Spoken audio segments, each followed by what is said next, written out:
there's a lot of learning material now online. Mm-hmm. I mean, like I said, your content inspired me and kind of got me started. What do you think about the modern day of martial arts training?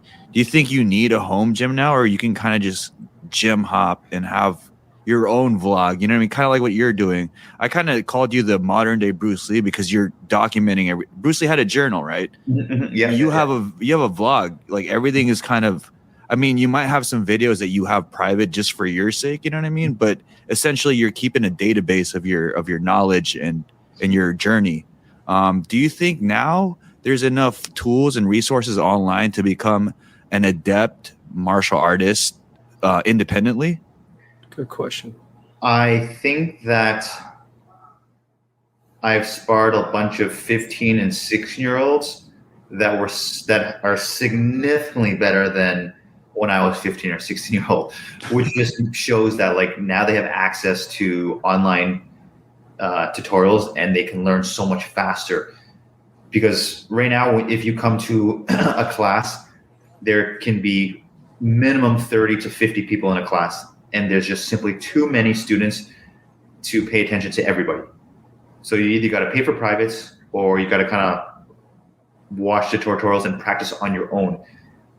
Mm-hmm. So it depends, right? But to answer your question, you can get, I believe you can get really good through cross training. In fact, you need to cross train to really grow, but you want a home gym and you want training partners that you trust and that you're close with, because you want to develop a relationship with those training partners. Because, for example, hard sparring.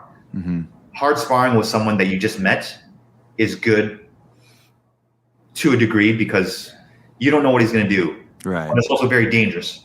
Whereas one of my coaches and teammates, Fred Stonehouse, when we spar, we can spar like really hard. But with that said, we spar really hard, but kind of pull the punches. It's like we spar really hard, but I know he won't injure me or hurt me. Mm.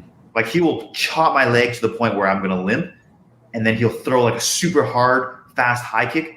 But then as soon as he makes contact, he lets go, and I don't feel it. Like that's how much I trust him.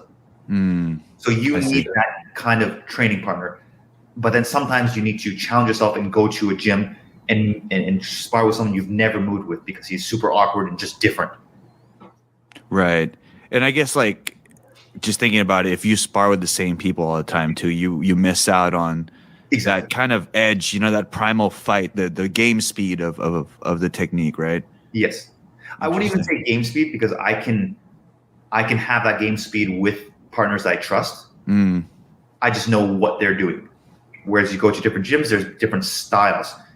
Because if you train with me, you're going to learn to fight like me. You're going to be very evasive. You're going to move and run a lot, and you're going to irritate a lot of people. You go to another gym, and their style is completely different. They're Dutch style. They shell. They pressure. Maybe another gym, they're full of grapplers. So like they punch and go right into grappling. You go to another gym, they're also evasive, hands down. So every gym has their own style depending on the coaches that they provide.